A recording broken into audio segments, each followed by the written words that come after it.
Hi, this is Kerry Artek with Wicked Stocks, bringing you the daily Apple report for Friday, April 21st, 2023. Before I jump into all the charts, please click like if you haven't already and subscribe. It helps us out a great deal. And you'll be notified each and every time new content has been uploaded. That includes the Apple and Tesla report and the occasional stock pick we put on YouTube for free. This week we did End Phase. You may have seen that already. And check out wickedstocks.com, where we put out 2 individual stock picks every week. On Thursday, Palo Alto Networks testing a significant price ceiling as we speak. You may check that out with that subscription to wickedstocks.com. You also get the daily Triple Q, the daily SPY report, weekly analysis in the S&P 500, NASDAQ 100, and the long bond ETF, the TLT, as well as 2 individual stock picks a week, $47 a month, and you get a 5-day money-back guarantee. You don't like what you see, you can bail out for no cost whatsoever.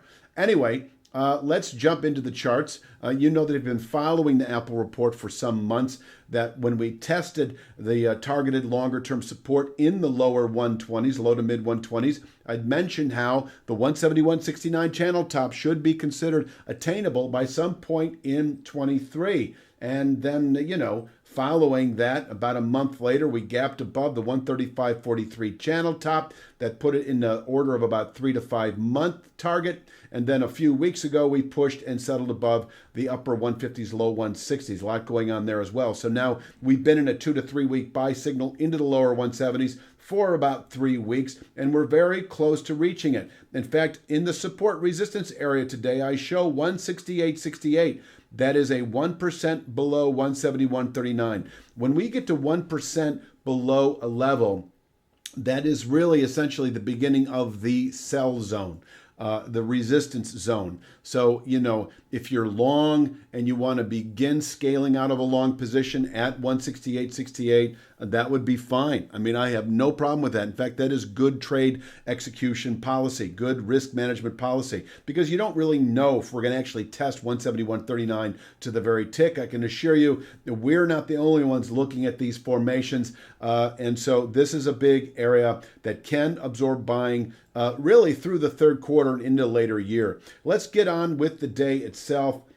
Take a look here. We've got 165.04, this simple channel top that held a little bit last week. We gapped above it, Tuesday of this week. We've been holding it ever since. There is a short-term rising channel bottom at 166.39. If you look in the support resistance, I have 166.39 as an intraday support, above which this market can quite easily reach 169.61. Simple trend line off these tops. That would also be well inside that 1% zone I just mentioned. So 169.61 can contain session strength, and really it is the beginning of the area. And so if you were to not only liquidate a long position as a day trader here, but if you're a 3 to 5 day swing trader, if you're a 3 to 5 week position trader, or a 3 to 5 month trader, investor, near-term investor, you're liquidating a long position in Apple. And, this market can from here fall back into the 150s quite easily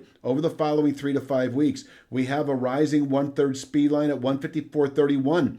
This will change a bit. This is rising, obviously, but every time we put out a new high, this gets recalibrated. So if we push into the 170s over the next few days, it will still be in the 150s. In other words, if we push into the 170s, and you're an options trader, for instance, and let's say you bought a 170 or 172 out of the money calls some months or some weeks ago, that would be the area to liquidate that long position and perhaps then reach for 155 out of the money puts that don't expire for at least, I'd go a couple of months out. We may even continue lower. I think the possibility for an even more significant bearish rotation over the following months from 171.39 is certainly in the cards. So keep that in mind. You may reach for, and I don't really have an exact price point just yet. I want to see what the high is and see how we come off of it before determining the different channel structures that are coming up and such. But if you wanted to reach for 145 or 135 out of the money puts, if you were to reach for 135 out of the money puts, for instance,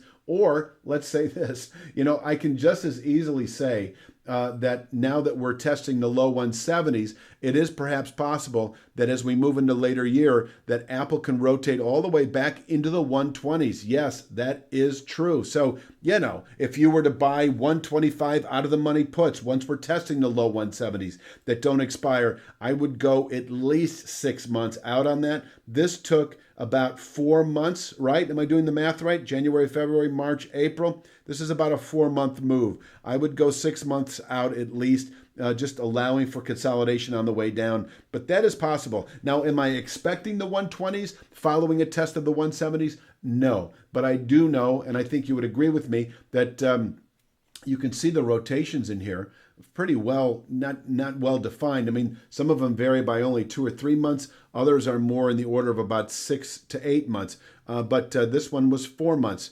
And so, you could go a year out on those 125 out of the money puts. Anyway, so there's that. Now, if, as I was saying yesterday, I don't see this happening today. It is the last day of the week. This is the weekly bar chart. If we do close above 170, 169, I didn't even put the 1% violation threshold up there. I don't see it happening today, actually.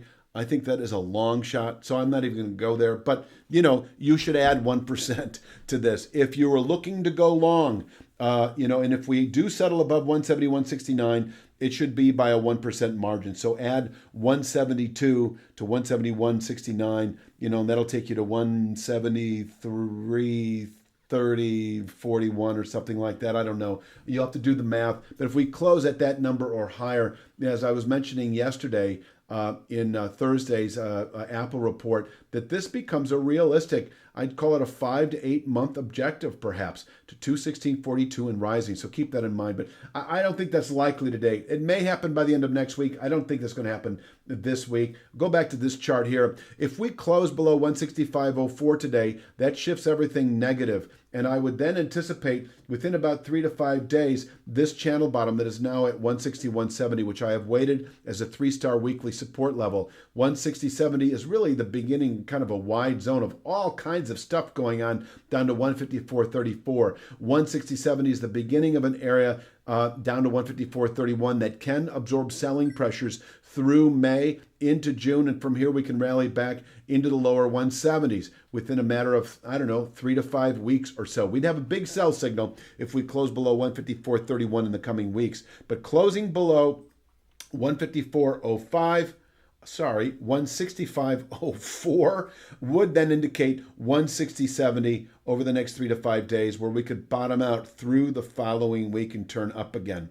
So 165.04 is our pivot point really into later week, above which we should reach 170.169 over the next 3 to 5 days, and below which 160.70 over the following 3 to 5 days. All the minor points have been carefully chosen.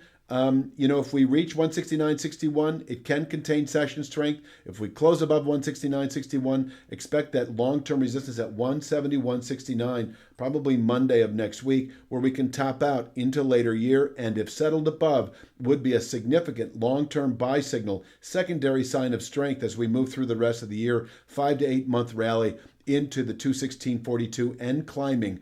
And so that is really all I'm going to say for Friday's Apple Report. Please click like, subscribe, check out wickedstocks.com. I'll be back Sunday afternoon with Monday's Apple Report. You have a great weekend.